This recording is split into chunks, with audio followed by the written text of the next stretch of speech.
शांति या फिर ड्रामा। यूक्रेनी राष्ट्रपति जेलेंस्की वाशिंगटन डीसी पहुंच गए और भारतीय समय के मुताबिक आज रात 10:30 बजे दोनों नेताओं की बातचीत होने की वाली है और जेलेंस्की के साथ कई यूरोपीय नेता भी ट्रंप से मिलेंगे, जिसमें फ्रांस, फिनलैंड के राष्ट्रपति भी शामिल हैं, इटली के पीएम भी। और जो साफ बात जेलेंस्की ने कही है, उन्होंने कहा है कि हम सभी की इच्छा युद्ध जल्द और तरीके से खत्म हो, इस बात को लेकर है। शांति स्थायी होनी चाहिए, ना कि वैसे जैसे पहले रही है। इसके अलावा क्रीमिया को कभी भी छोड़ा नहीं जाना चाहिए था। कई बातें जो जेलेंस्की की तरफ से कही गई। तो सीज फायर के लिए जेलेंस्की ने भी अपनी जो मांगे हैं उसे रख दिया है। कई सवाल हैं ट्रंप पुतिन को लेकर के। क्या मॉस्को बैठक से पहले ट्रंप और सीज फायर के लिए जेलेंस्की ने जो शर्तें रखी वो हम आपको बता रहे हैं कि वो सबसे पहले जो कहा गया है कि आम लोगों की हत्या बंद हो, रूस पर और प्रतिबंध लग जाए, स्थायी सीज फायर या फिर सुरक्षा गारंटी हो, यूक्रेन की संप्रभुता से कोई समझौता नहीं होना चाहिए, स्थायी वार्ता में यूक्रेन शामिल हो। तो ये कुछ शर्तें हैं जो रखी गई हैं।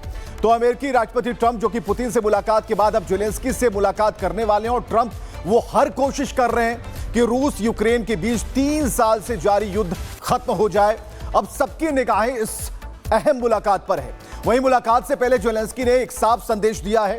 वो क्या है, इधर रिपोर्ट में विस्तार से हम आपको दिखाने जा रहे हैं कि आखिर मांगे क्या है और दिमाग में क्या चल रहा है।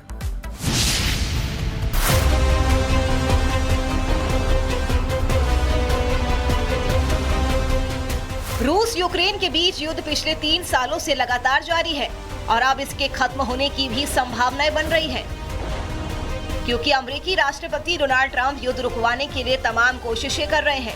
हाल ही में उन्होंने अलास्का में रूसी राष्ट्रपति पुतिन से मुलाकात की थी और अब यूक्रेन के राष्ट्रपति जेलेंस्की से भी मिलने वाले हैं। वहीं इस बीच व्हाइट हाउस में ट्रंप से मुलाकात से पहले यूक्रेन के राष्ट्रपति जेलेंस्की ने दुनिया को साफ साफ संदेश दे दिया है।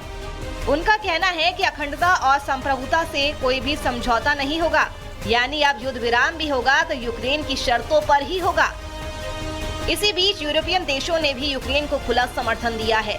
फ्रांस से लेकर जर्मनी तक सबका यही कहना है कि यूक्रेन की संप्रभुता किसी भी कीमत पर बरकरार रहनी चाहिए। अब सबकी निगाहें इस अहम मुलाकात पर है, जहां जेलेंस्की व्हाइट हाउस में ट्रंप से मिलेंगे।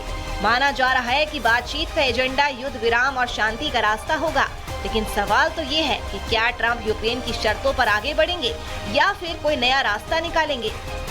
अब अमेरिका जाएंगे यूक्रेन के प्रेसिडेंट और साथ में हो सकता है कि यूरोपियन के भी कुछ लीडर्स जाएं, तो वो पहले ही एक कमज़ोर प्लेटफॉर्म के ऊपर होंगे, क्योंकि डोनाल्ड ट्रंप ने ये कह दिया है कि रशिया एक ताकतवर देश है, यूक्रेन उसके सामने छोटा है, लिहाजा बात तो यूक्रेन को माननी होगी।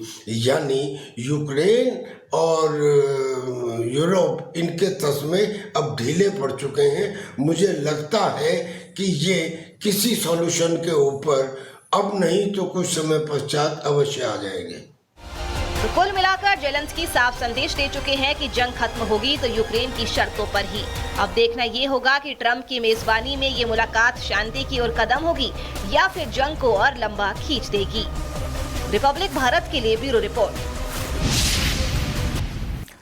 चलिए, तो मुलाकातों की बात है तो 1 मार्च 2025 जब पहली मुलाकात हुई दोनों नेताओं के बीच में, दूसरी मुलाकात 26 अप्रैल 2025 को हुई और तीसरी मुलाकात आज हुई। यानी कि 3 बड़ी मुलाकातों वाली तस्वीर हम आपको दिखा रहे हैं। लेकिन अब ऐसा लगता है कि कुछ बात बन जाएगी, लेकिन बहुत बड़ी बड़ी शर्तें भी रखी गई हैं। तो कुल मिलाकर यह मुलाकात, अब तक की जो तस्वीरें आप 2 तस्वीरें इससे पहले देख रहे हैं, उनमें कुछ खास बात नहीं बनी, लेकिन जब तीसरी मुलाकात हुई तो लगता है कि बात बन जाएगी। तो अमेरिका की भारी भरकम जो टैरिफ के बीच भारत चीन अपने रिश्ते को एक बार फिर से गर्माहट देने की शुरुआत कर दी और इसकी शुरुआत चीन की तरफ से हुई। चीन के विदेश मंत्री वांग यी आज से भारत के दौरे पर रहेंगे। ड्रैगन टाइगर की दोस्ती पर दुनिया की निगाहें हैं और चीन के विदेश मंत्री का यह दौरा दोनों देशों के लिए बेहद अहम माना जा रहा है। रिपोर्ट देखिए।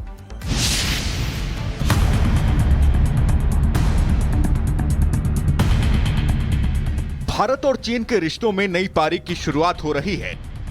सीमा विवाद से लेकर व्यापारिक टकराव तक के बीच चीन के विदेश मंत्री वांग यी आज से 2 दिवसीय भारत दौरे पर हैं। उनका यह दौरा दोनों देशों के लिए बेहद अहम माना जा रहा है।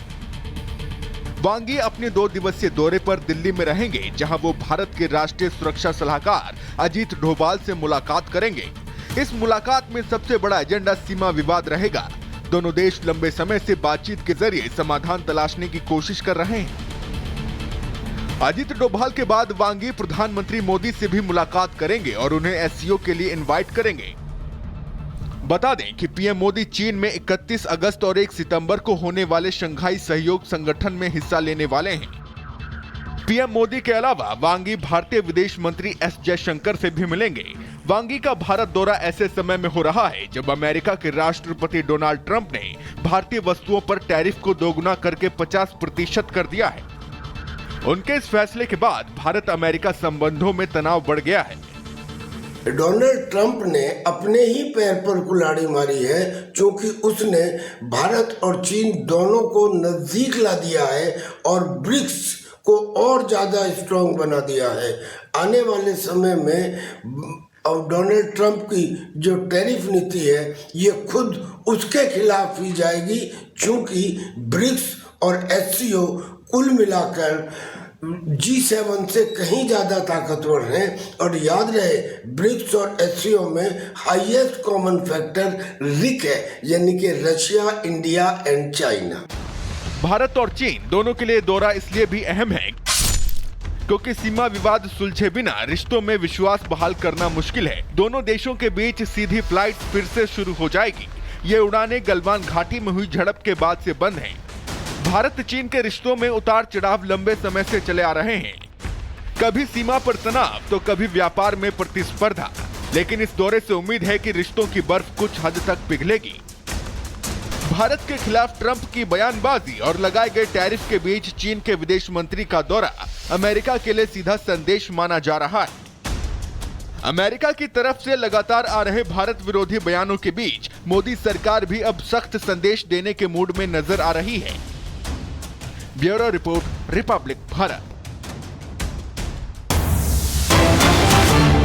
और ट्रंप के साथ मीटिंग से पहले ज़ेलेंस्की का बड़ा बयान। राष्ट्रपति ट्रंप के साथ प्रमुख मुद्दों पर चर्चा करने वाले हैं। यूक्रेन के साथ यूरोपीय देश की भी होंगे शामिल। हर कोई शांति और सच्ची सुरक्षा चाहता है। ज़ेलेंस्की रूसी जानबूझकर लोगों और बच्चों को मार रहे हैं, ज़ेलेंस्की ने कहा है। तो ये सारी बातें ज़ेलेंस्की ने कही हैं और ये तब जब मुलाकात होने वाली है, यानी कि राष्ट्रपति ट्रंप के साथ अहम मुद्दों पर चर्चा और यूक्रेन के साथ यूरोपीय देश भी होंगे शामिल। तो ये एक बड़ी खबर हम आपको बता रहे हैं।